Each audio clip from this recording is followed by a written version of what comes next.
እንግዲህ ስሙ ካሁን በኋላ ማን ነው የክርስትና ስሙ? ሀብተ ወልዳ።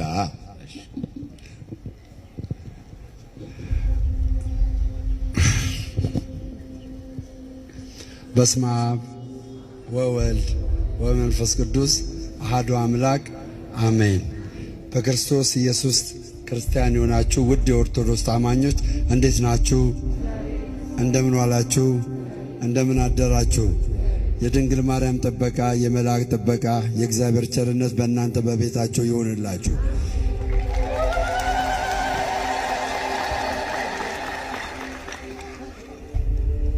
ቀጣይ ዓመት እውነቴን ነው የምላችሁ፣ ቀጣይ ዓመት የተዋህዶ ጊዜ ነው። የኦርቶዶክስ ተዋህዶ ጊዜ ነው። የጠፉ በጎች ይመለሳሉ። የጠፉ በጎች ከዚህ ቤት እንደኔ የጠፉ በጎች ይመለሳሉ። ወደ ቤቷ ይመለሳሉ። ወደ ቤቷ ይመለሳሉ። እውነቴን ነው የምላችሁ። ሁላችንም ከዚህ ቤተ ክርስቲያን ስንወጣ አስተምሮቷን ሳናቅ፣ ትምህርቷን ሳናቅ ወጣን፣ ተንከራተትን። ከዛ መንከራተት ደግሞ እቅፍ ድግፍ አርጋ እጥብ አርጋ ለዚህ ወግ ማገር አደረሰችን።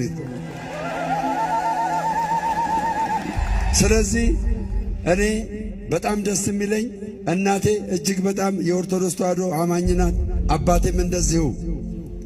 እናቴ ለኔ በጣም የምትጸልይ የምትጮህ፣ በብዙ አቅጣጫ ስለኔ ወደዚህ መመለስ የምትማልድ ነበረች። ድንግል ማርያም ደግሞ ጸሎቷን ሰምታ እኔ ወደዚህ ምድር አመጣችን። ይኸው። ስለዚህ እናቴ ባለሽበት እግዚአብሔር አምላክ ይባርከሽ። እግዚአብሔር አምላክ ይባርከሽ። እግዚአብሔር አምላክ ይባርከሽ። ስለዚህ እኔ እዚህ ቤተ ክርስቲያን ስመጣ ወደዚህ ወደ ሁለተኛው ወደ ሆነችው ኦርቶዶክስ ስመጣ ለአንድ ዓላማ ነው የመጣሁት። ሃይማኖት ልቀይር አልመጣሁም።